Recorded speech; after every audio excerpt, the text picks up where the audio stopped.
damage to vegetation. Shut. Central Bladen County in southeastern North Carolina until 3:45 p.m. Yeah, they are. Central Bladen County in southeastern North Carolina until 3:45 p.m. At 3:21 p.m., a severe thunderstorm was located over Ruskin, or near Elizabethtown, moving southeast at 20 miles per hour.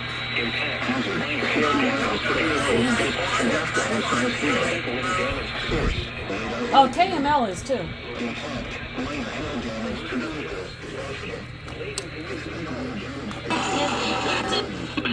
Lisbon. Locations impacted include Elizabethtown, Ruskin,